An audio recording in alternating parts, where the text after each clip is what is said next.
The fourth and final preview and prediction for the playoff in round one is between two teams that only have played each other twice in the history. It's number 4 Penn State, who is 11-2, versus number 10 SMU, who is 11-2. This is actually the 6 versus 11 matchup. These are all seedings and rankings by the College Football Playoff Committee. Penn State leads this series with a win and a tie and no losses. That's it. Last played, this game was played in 1978. This game is on this Saturday at noon on TNT in Happy Valley. It's a home game for Penn State. Let's start with their offense, shall we? Penn State's offense is getting 34 points per game, which is 25th in the nation. Yards per game, 449, which is 15th in the nation. Passing yards per game, 247, which is 41st.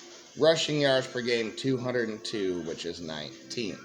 Quarterback Drew Aller has a 69% completion percentage for 2,894 yards. 8.9 yards per completion. 21 touchdowns to 7 interceptions, and he's only been sacked 11 times. But he has 72 carries for 279 yards, a 3.9 average, and he has 6 rushing touchdowns. Bo Pribula comes in from time to time for Penn State at quarterback, and he is 74%, 275 yards passing, 7.9 average per completion, 5 touchdowns to 1 interception, and only 1 sack. But he also carries the ball, 38 carries for 242 rushing yards. That's a 6.4 clip and 4 rushing touchdowns for him. The true running backs, though, they got a couple good ones in Nick Singleton and Katron Allen. Nick Singleton has 131 carries, 838 yards, 6.4 average per carry, and 7 touchdowns. He also catches the ball out of the backfield, 37 catches for 335 yards, 9.1 average per reception, and 5 receiving touchdowns. Running back Katron Allen has 173 carries for 822 yards, so 42 more carries, less yards. That's a less percentage, 4.8 per rush. So not as electric as Singleton, but both are great. He has 6 rushing touchdowns. He catches the ball out of the backfield as well. 119 receiving yards and 2 receiving touchdowns for Katron Allen. At tight end, they have a good one. Tyler Warren has 88 catches, leads the team with catches and yards, 1,062 yards, 12.1 average per reception, 6 receiving touchdowns, and he carries the ball 23 times this year for 191 yards, an 8.3 average, and 4 rushing touchdowns for Tyler Warren. They got 4 good wide receivers that Drew Aller can throw to. Harrison Wallace III has 39 catches, 638 yards, 16.4 average, and 4 touchdowns. And then these next 3 guys, man, not the yards maybe, but the average per reception stands out.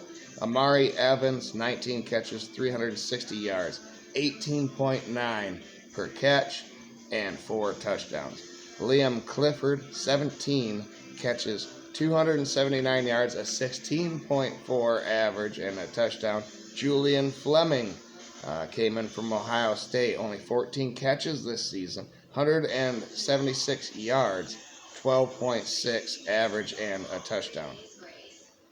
Penn State ranks number 18 in the resume ranking, and I've gone over that in the previous 3 videos. I didn't go over it. I said look in a card. I probably put one in here for you in this video as well. But they're number 18 in that, the final resume ranking, because they only have one good win versus Illinois. So, and their losses are good, though, to Ohio State and Oregon, two playoff teams. So that is going up against SMU and their defense, which is allowing 21 points per game, is all 28th in the nation. Yards per game, 326, that's 28th. Passing yards per game, 233. So Drew Aller should be licking his chops. That's 91st in the nation allowed. Rushing yards per game, though, only allowing 93, which is 4th in the nation. Drew Aller said he is staying at Penn State today, which should be a boost of morale for the Penn State players, but he still needs to be on point versus SMU in this game, even against the 91st ranked pass defense. If Penn State can run versus the 4th ranked rush defense, then they could score in the 30s, like they're averaging, like they always do. If they can't, then I think SMU has a shot in this game. Let's talk about SMU's offense. They're getting 39 points per game. That's 6th in the nation. 443 yards per game, 20th. Passing yards per game, 267. That's 26th. And rushing yards per game, they're 50th with 176 rushing yards per game. Starts with quarterback Kevin Jennings, 66% on the season, 3,050 yards, 8.9 average per completion, just like Aller. 22 touchdowns to 8 interceptions, very similar to Aller, and only 11 sacks, just like Drew Aller.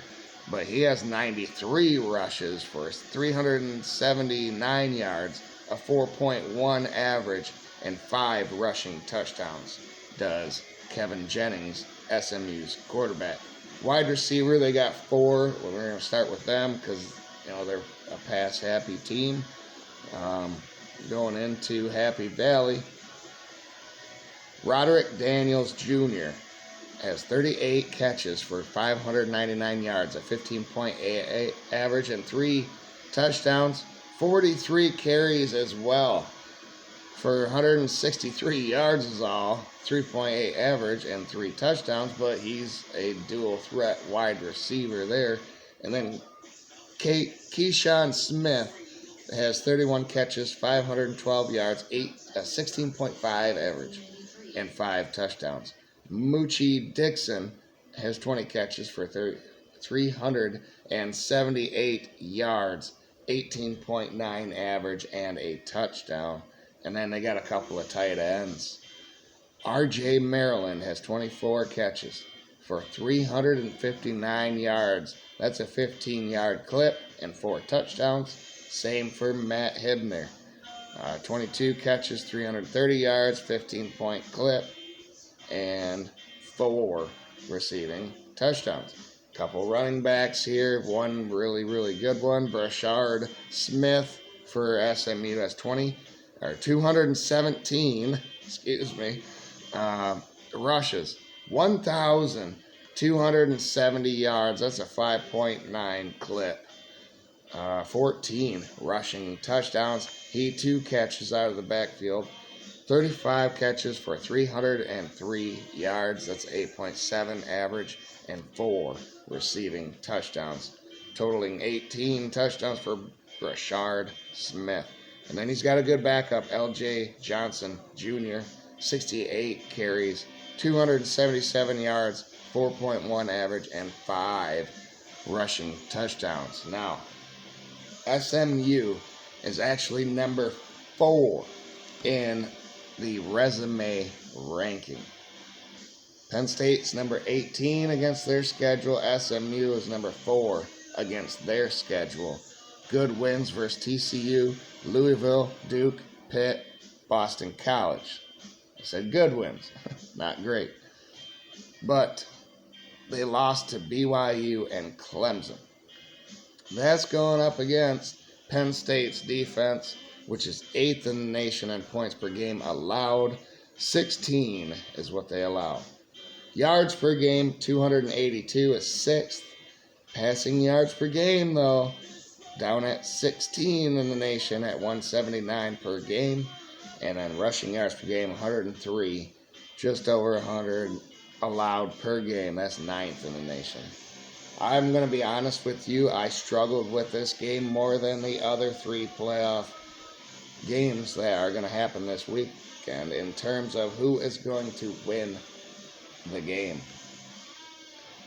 SMU scores, and against good teams, maybe not great teams like Penn State, but I think SMU is balanced enough. They need to be able to pass the ball to open up the run.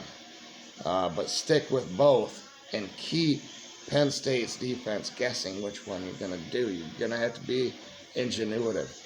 Maybe some trick plays.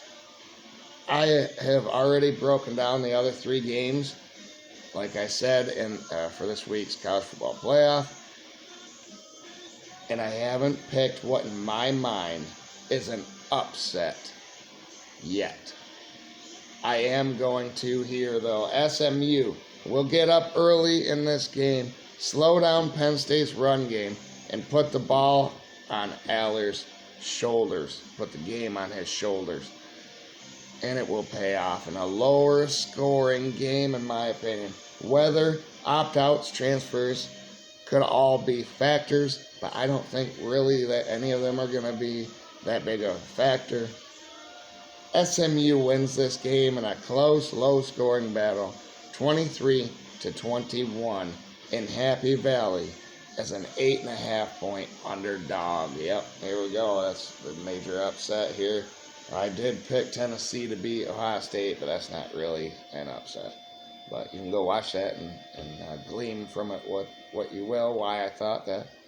I'll put all 3 of the other previews on the end card, so you guys can go click on that. So, but yeah, SMU is going to shock the world, and then they get to play Boise State, and then you have 2 lower classification schools that don't deserve it, even though both of them have very good resumes, better than Penn State. So there you go. Like the video. Tell me what you think in the comments below. Who's going to win this game, by how much? And have a great day out there. Watch the other previews. Get back with me. And have a good one. Thanks, everybody. But go Blue. Beat Bama.